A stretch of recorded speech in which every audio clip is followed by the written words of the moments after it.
Well, hello. This is Tonya Weekly coming to you from Peddlers Den, and thank you so much for being with me today. So today we're going to walk you through how to complete the Safari Funky Fold card from your Make and Take kit. In your kit, you have prepared panels. These have the images that we have provided you for your Funky Fold card, and we have even included cutting diagrams. So we've tried to make this as simple for you as we possibly can. Now, all of these stamps are available for sale as a set, so if you decide that this is a project that you just love and you want to do more of it, you can place an order for any of the products that we're using from our website. Now, the first thing we're going to address is coloring. And I have used the Prismacolor color pencils, and I always keep a sharpener on my work table because many times you want to just, sharpen that point just a little bit. But what I want to share with you is my technique for using the Prismacolors. Now, this is meant to be a beginner level project, and so we're not going to get into any kind of advanced color pencil use. We're going to be doing just some real basic stuff. I like to use my color the same way that you would use, let's say, Copic markers or other alcohol inks. If you've been to any of those classes, they will teach you to use color families. They will teach you to use at least 2 shades, sometimes 3 or even 4, of the same color family to do your shading and blending. Well, this is a very simple version of the same process. So for instance, on my giraffe, I'm going to be using the yellow ochre and the light umber. The yellow ochre I'm going to put down as what I call a foundation layer, and I'm going to be pretty fast about this. What you cannot see in a video is that I am not really pressing at all. You want to have a very light touch because you don't want to bruise and you don't want to damage the surface of your paper. What I tend to do with my pencils is I tend to do layers of colors.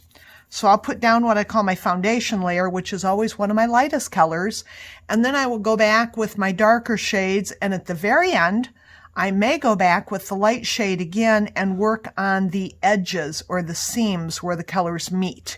And that's very similar to what you're taught to do with, let's say, Copic markers or other alcohol markers. You usually take a step backwards and you use your lighter shades as you're blending. So we're gonna get this foundation layer down, and I'm barely touching the paper. And you see I'm working pretty fast. Now, other techniques with pencils include using Gamsol to blend. And I own Gamsol, I sell Gamsol, and sometimes I even use Gamsol. But most of the time, I don't. Most of the time, the Prismacolor pigments are so soft that I find that I can just put them down in layers, and I can get blending that is sufficient for most paper craft projects. Now, to make something look round or like it is dimensional, like it is popping off the paper, you need contrast. So we're going to take the light umber, and we're going to deepen our edges here a little bit. And if we have deeper edges, it makes them recess into the background, and it makes the lighter ones pop out and seem closer. So we begin to get some contour to the neck of the giraffe. So I'm putting down some umber here. And then you can kind of follow along, like the artist has given you some ideas as to where some of the shading might be, and you can usually kind of follow along with that, and that will help you if you aren't comfortable with this sort of thing. That'll help you a little bit in knowing where to put your color and how to do it.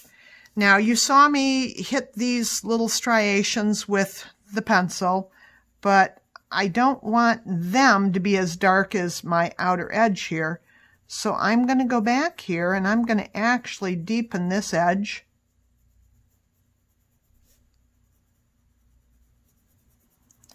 And as I lighten up my touch, I'm actually feathering that into the yellow.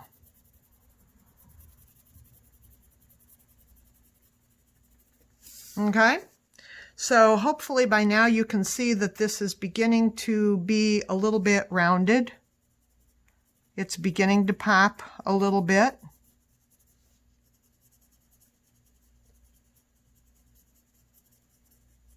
Now we're going to come up into the ears and the face. Now, you know, obviously the inside of the ear is going to be darker. And you'll see that I'm constantly flipping my paper around. On a project like this, I prefer to do my coloring before I cut everything out. To me, it's easier than trying to hang on to and trying to work on teeny tiny little pieces of paper. To me, that just makes it hard. Now, hopefully you can see how those ears, just by me adding a little bit of dark inside of them, now they tend to be real dimensional. The inside of the ear tends to look like it's going back farther, and the bright tends to look like it's coming out towards you. Now we're gonna come up here and we're gonna add some dark on the areas here. And you want to build it up slowly and gradually. I don't know if you can tell, but I'm not just doing lines. I tend to do a little bit of lines. I tend to do dots. I actually tend to do a lot of dots. But, you know, we want to be somewhat sparing. You can always go back and you can always add more. It's a little more difficult to fix it if you accidentally get too much right out of the gate.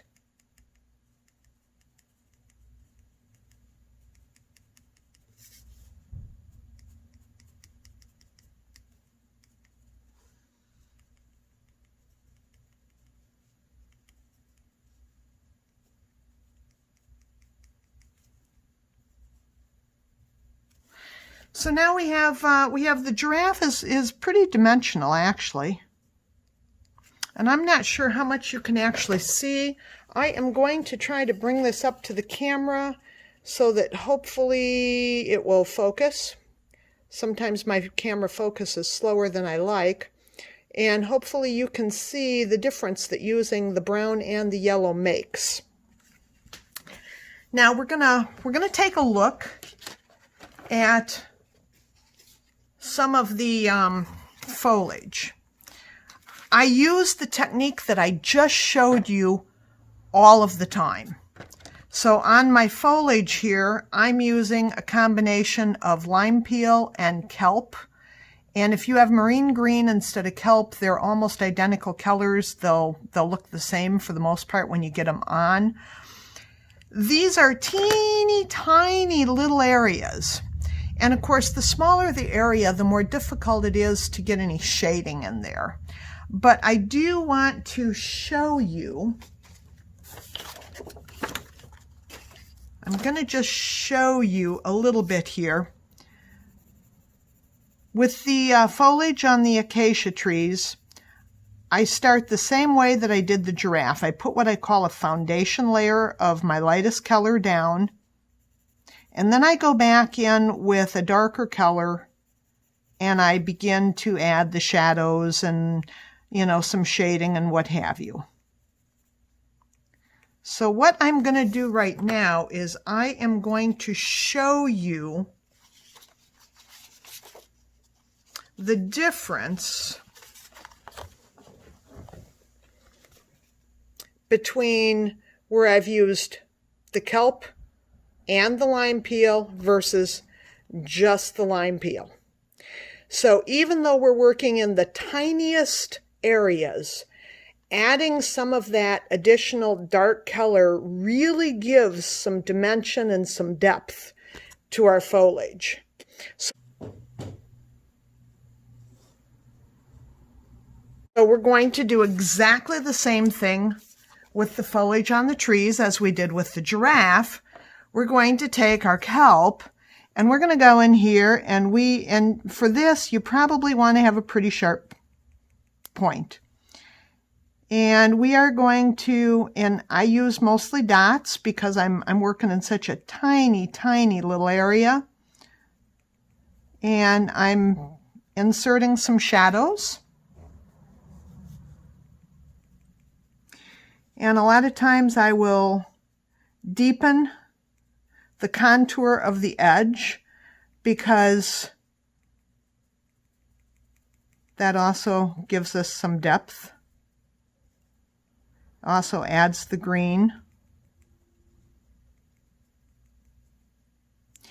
But when I put a shadow underneath of, the acacia trees look like they have slabs of leaves. And when you put a dark shadow underneath of that, it tends to pop that out.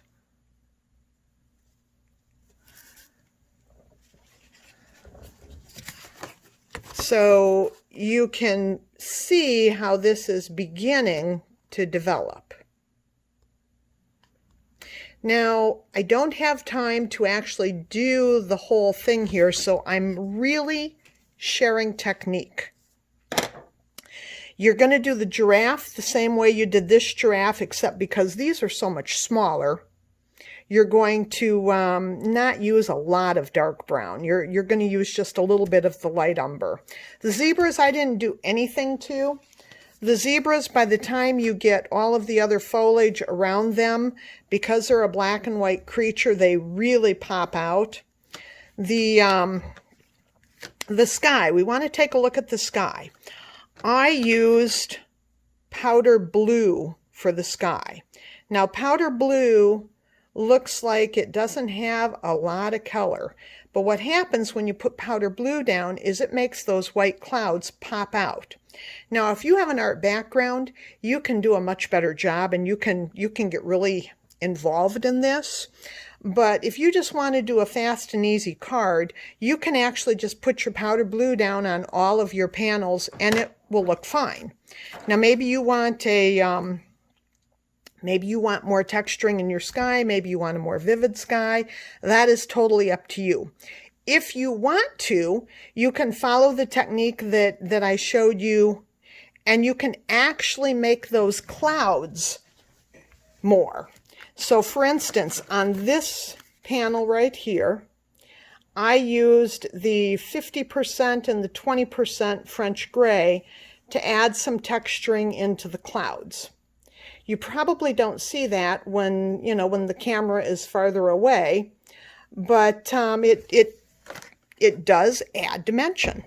So the more of that sort of thing that you do, the more detailed your piece is going to look, and you, as the artist, get to choose how much time you invest in this. The elephants, you're going to do exactly the same way. Hopefully you can see the difference between the white background and the texturing in the elephants.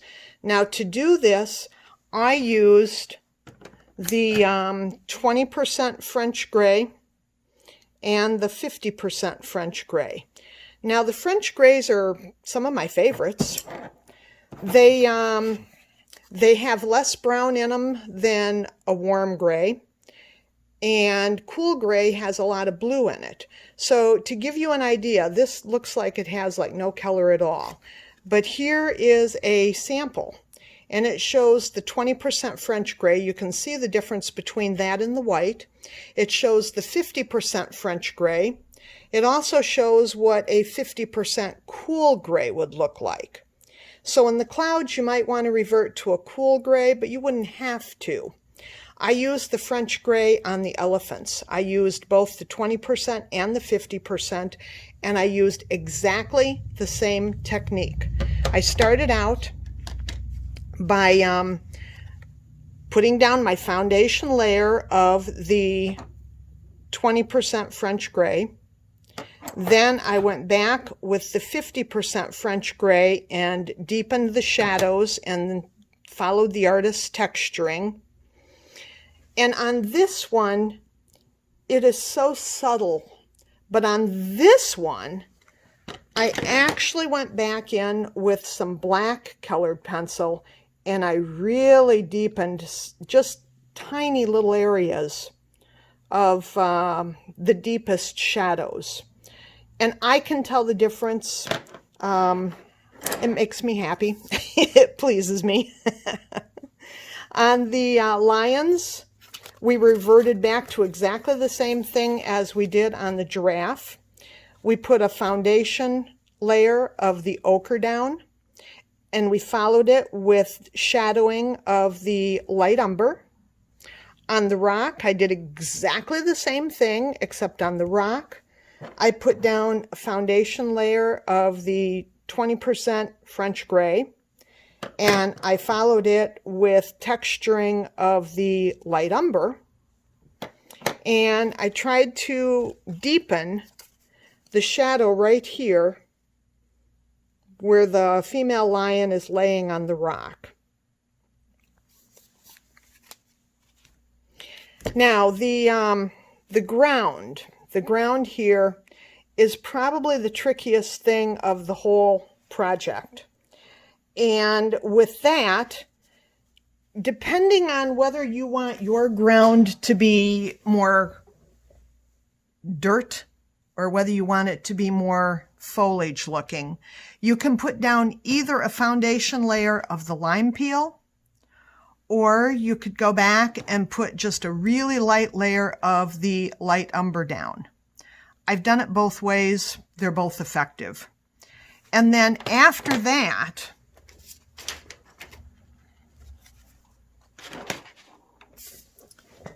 I'm going to do this very, very quickly, but we're gonna put down a foundation layer here of the lime peel. And I don't have time to do the whole panel here. I tried to record this yesterday and I was running at double the time I'm given. So, you know, we're just teaching technique here, and then we're going to turn you loose. But if you put down a foundation layer like this, and then you come in with your kelp green, and I think of it as doodling. So again, I follow the artist's blueprint, and I do lines. I do just little lines, and I'll do dots. I'm fond of dots too. Now around the base of the tree, I'll add more grass.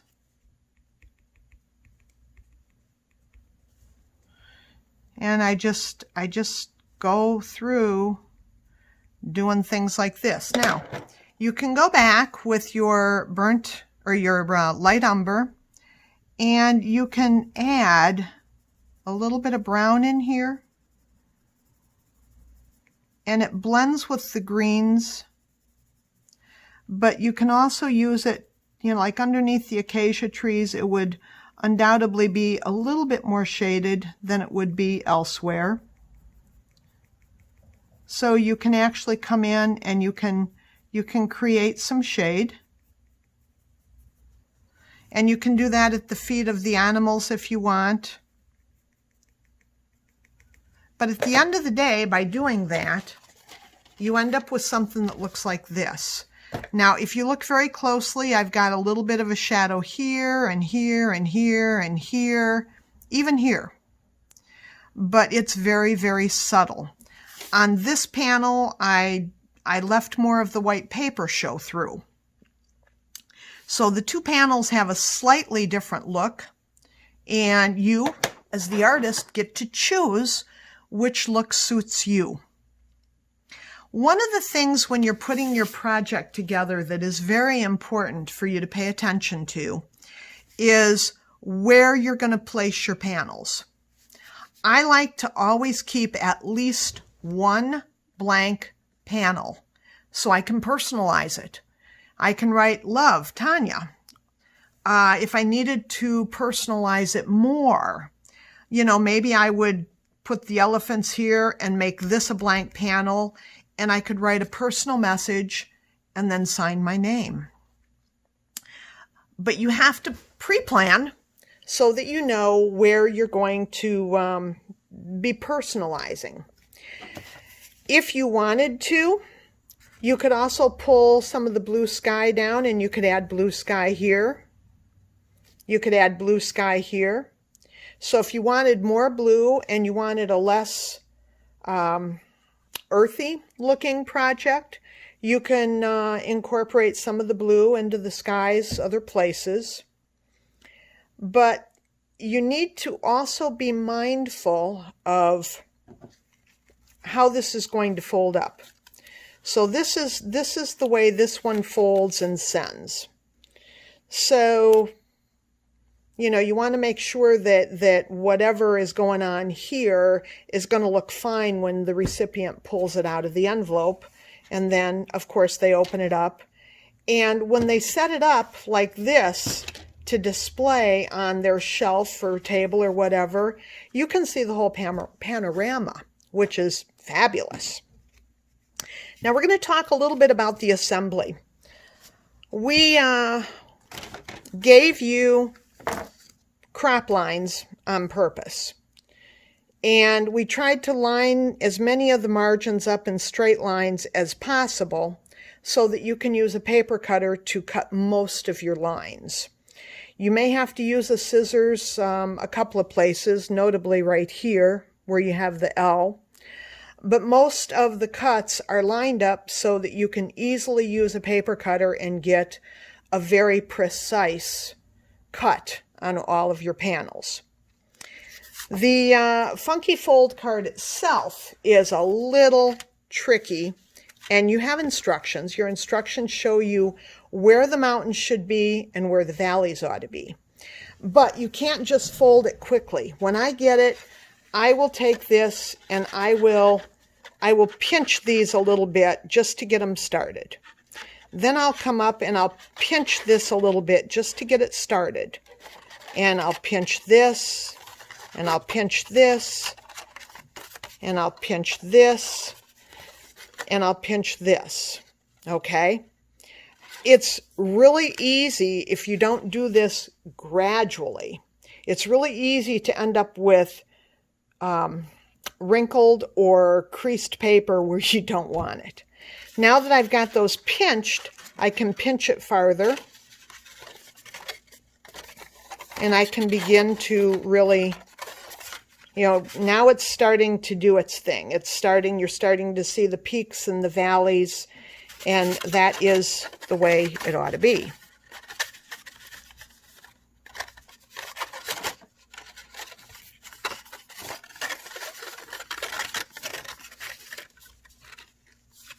So then I fold it like this. If you want to really crease it, you can take a bone folder and you can do the creases.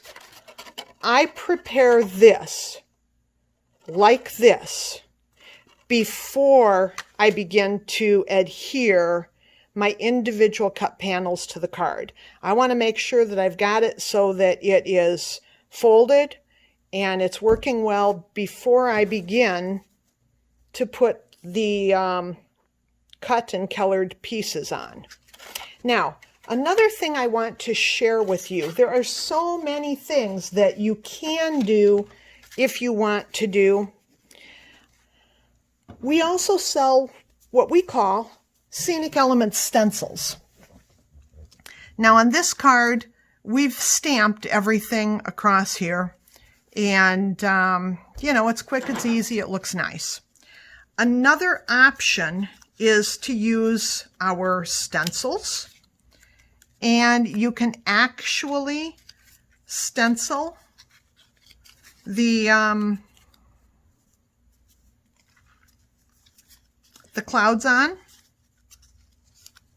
and you can end up with panels that look like this. Now usually when I'm stenciling, I'll use like 2 shades of blue, or sometimes I use blue and pink, and then you get beautiful lavender shades as well. That's a different class. But if you like the way this looks, instead of stamping your clouds, you could purchase our Scenic Elements cloud stencils, and you could stencil your sky, and then after it was done, you can stamp your images on top of it. I stamped these birds on top of it after I was finished. You could stamp your branches and everything after it's finished. And nothing says clouds have to be in a blue sky. I really like this, especially for African scenes where, you know, there are a lot of the hot, bright oranges and stuff going on. So this would be another option. And on this one, I think I used 3 shades. I think I used a yellow, a red, and an orange. So that is another variation that you could exercise if you wanted to. Let's see, I am at 26.5 minutes. My video is supposed to be no longer than 30. I want to encourage you to reach out to me if you have any problems. My name is Tonya Weekly. I represent Peddlers Den. Our website is peddlersden.com. If you need to order any supplies, we do have a coupon code that is Safari20. I don't believe that is case sensitive. And if you wanted to order the stamp set or whatever, you could use that coupon code and it would give you 20% off. It is not 20% off site-wide, but it is 20% off of Making a Scene branded items that are not already on sale. So I want to thank all of you for joining me today. I hope you enjoy the project. And please feel free to reach out to me if you have any additional questions. Thank you very much. Goodbye now. Hello, I want to introduce you to Peddlers Den. I'm Tonya, and I'm the founder and primary artist. I've worked professionally in this field since 1995. We design and manufacture our own stamps, and they are designed to work both in scenes and with traditional techniques. And we're going to see what that means a little bit later. The stamps that we manufacture are unmounted. So when you get a sheet of stamps from us, it won't have any backing on it. And you will need to trim those with rubber trimming scissors. We like to use the Kai scissors, but a scissor with a sharp, short blade is what you really will have the best luck with. Stampin' Up! Has an excellent one. I know there's a Tim Holtz one, and the Kai scissors, they all do a really good job. So a lot of people who are unfamiliar with working with unmounted stamps really don't know what to do with those. So we developed a product called Grip It. Now, Grip It is a clear mounting mat, and you can put the Grip It on your acrylic block like I have right here, or you can put it in your platform like your Misty or whatever platform you happen to have. And it will hold your plain rubber stamp so that you can use it to stamp. You can take it off the block at any time. You can move it to your platform. You can move it back to your blocks. If you have a block that is a different size and you need a different shape, you can cut it just like you would your rubber stamps. And it's been a fabulous product. Now, there are many other ways of also using unmounted stamps. And if you're interested in exploring some of those, I would encourage you to visit our YouTube channel, where we have a video that talks a lot about those options. COVID has changed the way we do business, and we're in the process of upgrading our technology. I personally am designing many projects and kits that are beginner friendly. The nice thing about a scenic stamp collection is that it never gets old and it never goes out of style. When you purchase the set of stamps that goes with this project, which was in the Make It, Take It kits, you get all of these images on a piece of rubber. And you can use those today to do this project. You can use them individually and put them in scenes. And if you come back in 20 years, you can still use the elephants or the lion or whatever you want to make something brand new. Because of this, I really believe that scenic stamping offers you both the best value as well as the most creative opportunities of all of the stamping genre. Now, another recent project, and I told you that we were going to explore what it means to be both a scenic stamper and traditional. This is what I would call a traditional card that was created using some of our Christmas release of this year. It didn't require any masking. Anybody can do it. This particular sample is colored with color pencil. It's very easy, but it's very cheerful and festive. Now, here is a different version. This was in our kit earlier in the season. This we've called our Stamping in July lever card kit. It's still available on our website. But here we've used the same wagon, but when you open this up, now you have an inside where you can just do something simple like this, or you can do a big scene. So if you want something a little bit more than this, but you don't want to get carried away, you don't want to do a lot of masking, you don't want to, you don't want every card to take 3 hours, this is a really nice option. So you can do something like this. Now, if you're a dedicated scenic stamper and you want to take it up yet another level, you can actually take the inside of your card and you can make an entire scene out of it. And this scene is actually a very, very simple beginner scene. If you're proficient, you can make this as fancy and as elaborate as you want. Now, if you like the idea of doing a little bit of scene building, you can also do something like this. Here we've used a lot of those same stamps. We did a little bit of masking. We put together a scene. And you can see from these 4 samples that the stamps that you purchase from us can be adapted to just about any technique, any genre that you might like. I am always trying to develop things that the stamping world needs and they don't have. The Grip It mounting mat is one of those things. Another thing is our Scenic Elements stencils. This is an example of one of our Scenic Elements stencils.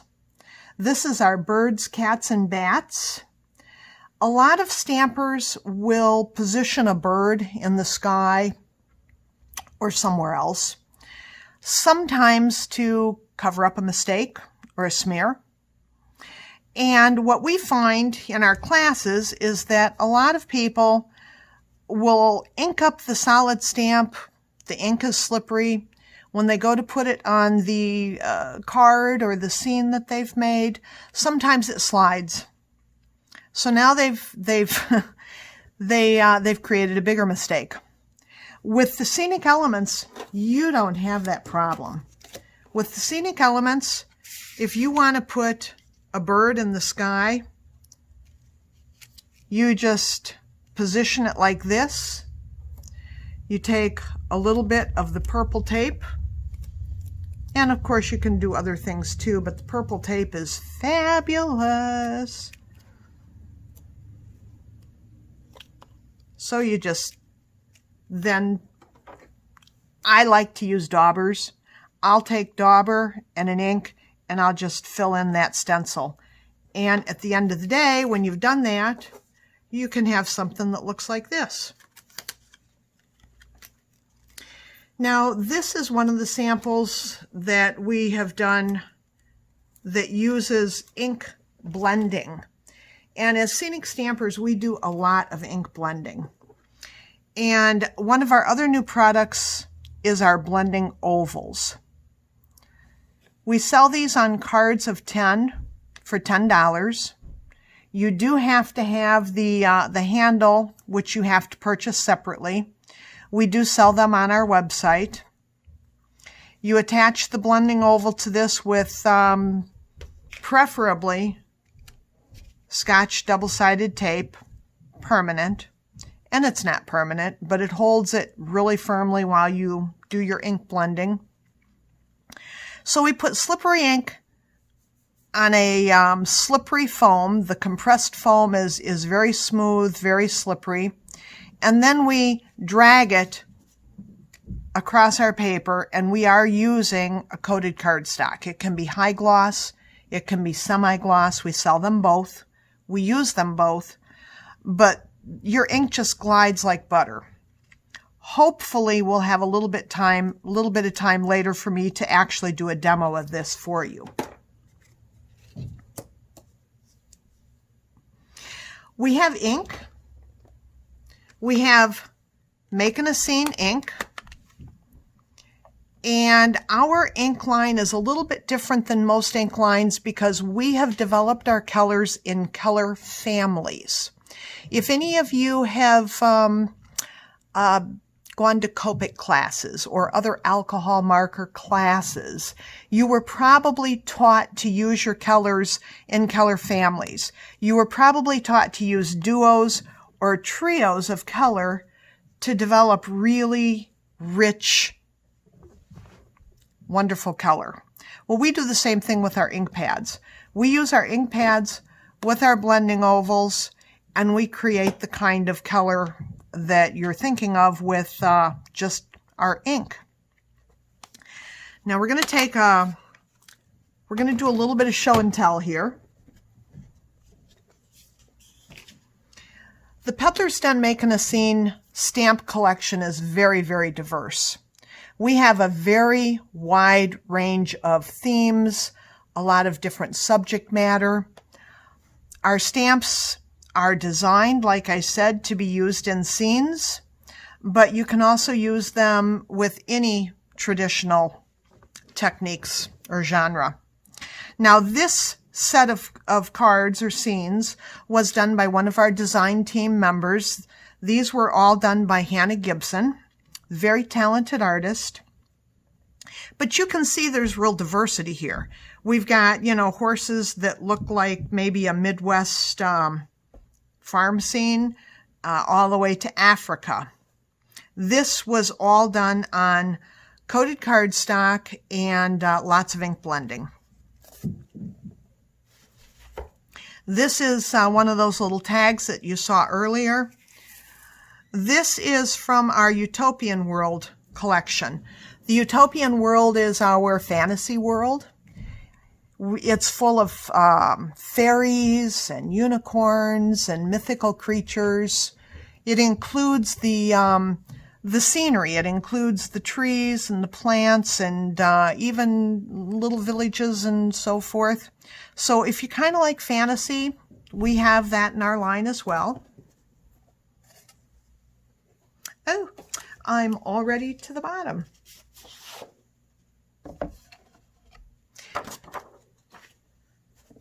These are from our Tropical and Beach collection. These two scenes were done using the masking technique to build the scene, and then they were colored with color pencils. Here's a card that I developed for one of our classes. It's called Build a Cave. And we used the same image over and over, rotating it and blending it together to create the cave with the shape of our choice.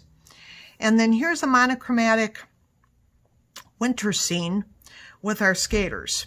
This particular one doesn't have glitter on it, but I'm particularly fond of glitter, and in my opinion, that's another way of embellishing things.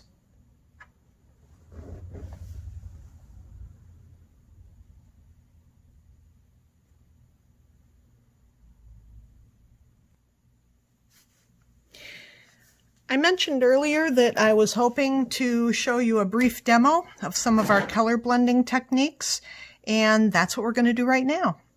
So we are starting with one of our blending ovals, and we are going to start with our sunflower ink. And I'm going to pick up some ink, and I'm going to begin to put down a little bit of tone here as if it is a sunset. Now, I want to encourage you when you're doing this technique or any other technique, you want to position your arm and your workspace so that you are comfortable. You'll see me flipping the paper around because I want my stroke, I want my motion to always be comfortable and always pretty much be the same. So to do that, we flip the paper around. So we're going to start out with the yellow, which is one of our lighter colors. It's going to be the lightest color on this particular demo piece. And you can see that you just paint it on. Now, I can pick up ink and I can put it down to really put a lot of ink on there, and I can then feather it out. No worries, piece of cake. One of the things that the Blending Ovals offers that other similar tools don't is we have this sharp cut edge. That is essential if you want to be able to do thin little lines of color. So when I want to do a thin little line of color, I just rotate this up on the edge, and I can put down little thin lines, just like that. You know, I can rotate it back to get a little thicker line. I can put it down to get a very thick line. But because of the shape of the blending oval, we have control and we have the ability to do this.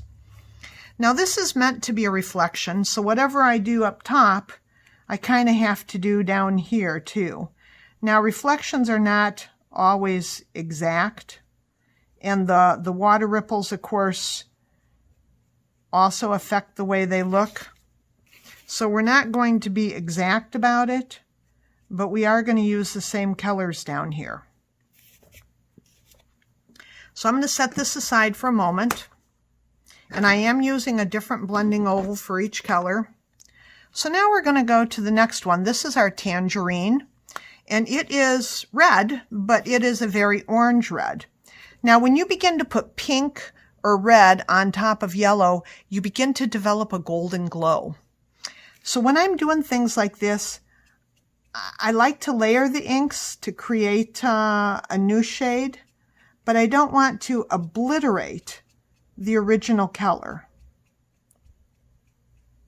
So we're going to pull this out, and we're going to have some bands of color. And you can always go back and add more later.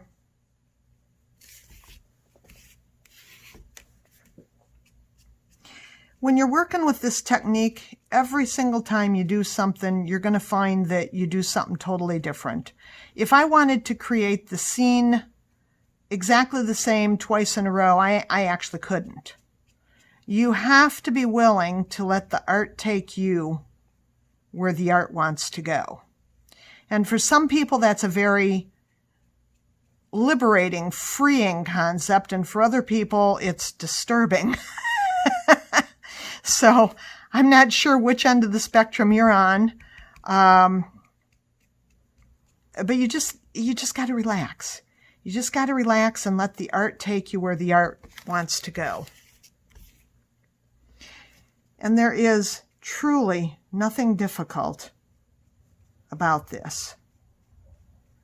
And you can use any color scheme you want. You know, today we're using the hot colors, the reds and orange and yellows.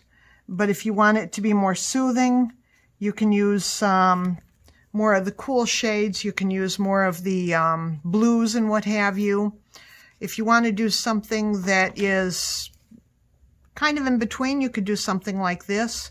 You know, it's got the yellow and the pinks, but it's moving towards the lavender and purples. But again, each time you do it, it's going to be a little bit different. There's times when I have, for whatever reason, tried to do exactly the same thing twice in a row, and I can't. But that's why they call it art.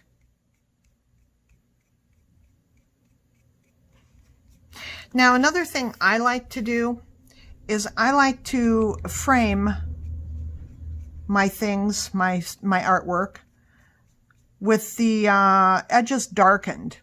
And one of the reasons I do this is our eyes are drawn to light. So if there's light or light values, light areas in the scene, it actually pulls you into it. Let's go back and look at this one again. So we've got darkened edges, and this light center just kind of wants to pull the viewer. It kind of tugs you into the scene. And we create that on purpose. All right, so I'm going to set that aside now, and I'm going to move on to the Hollyberry Red. And we're going to, because it's darker and more dramatic than the Tangerine, we're going to work a little bit on the outer edges here.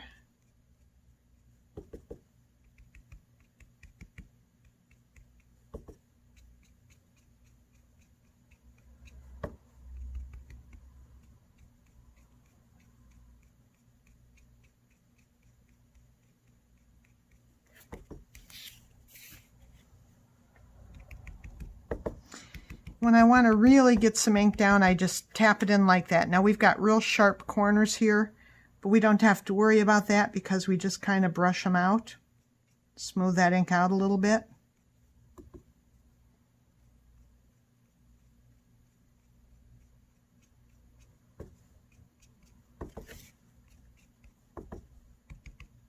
See how much, I hope you can tell with the camera. I know the camera sometimes can't figure out whether it wants to focus on my hand or whether it wants to focus on the artwork. Like I said, COVID has changed the way we do business, and I'm still in my learning curve. I'm still trying to figure out what technology is the best to use and how to best use it.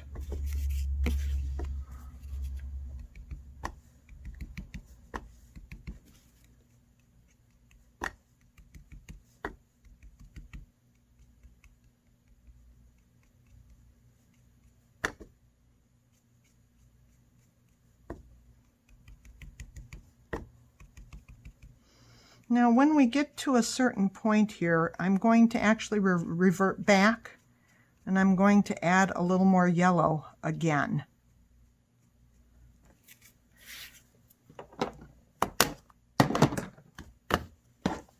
So we're going to come back, and we're going to add some more yellow. As I tap it on top of the layers that are already there, it begins to produce that golden glow I'm talking about. But we want some yellow that is pure.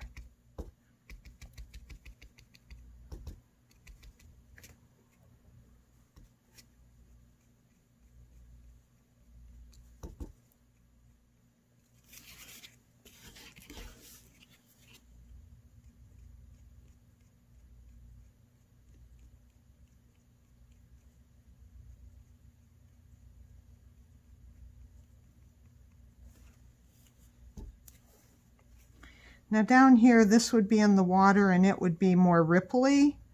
So I'm trying to do a little more of the thin line here that I showed you earlier to kind of emulate some ripples.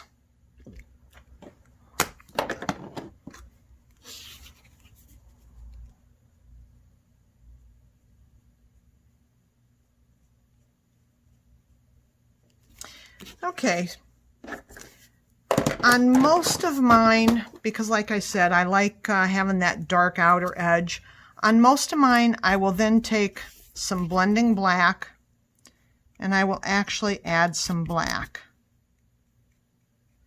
Now this darkens, frames, and mutes down some of the color.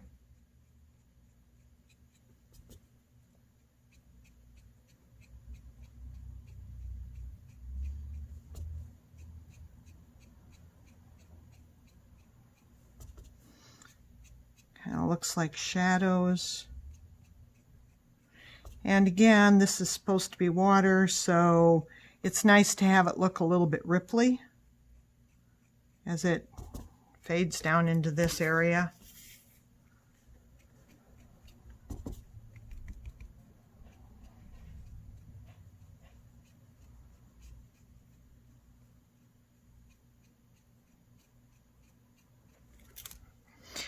Can you begin to see the difference here from here where there is no black?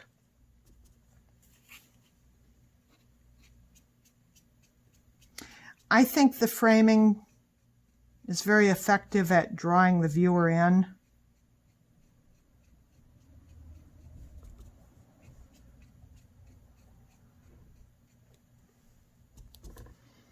And we can add a little bit up here too.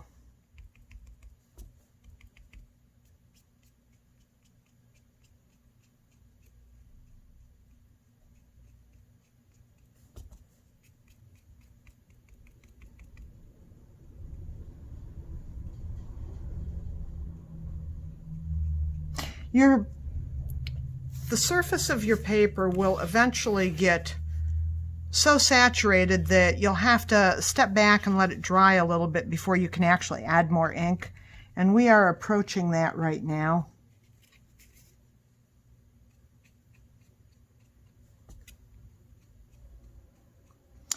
I would like to encourage all of you to find our Facebook group. It's called Making a Scene Rubber Stampers. And I would encourage all of you, if you like anything you've seen today, to join our group.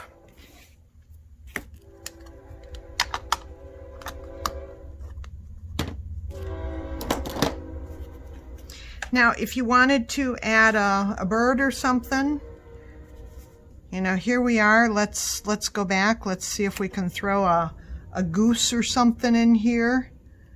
I'm going to mask this so that I don't have to worry about that.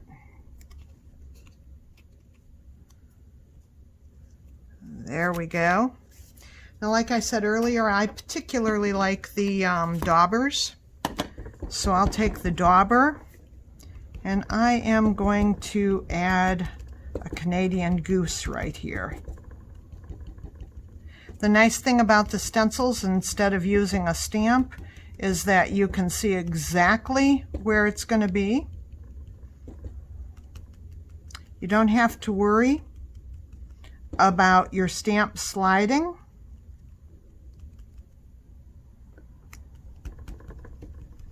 And if the paper's a little bit too saturated and you have to wait, you can always go back and add more ink later. So I'm going to very carefully pop this off. And there you have it. So thank you for joining me today. My name is Tonya Weekly. This is Peddlers Den. And I really do encourage you to join our Facebook group, Making a Scene Rubber Stampers. Thank you very much. Goodbye.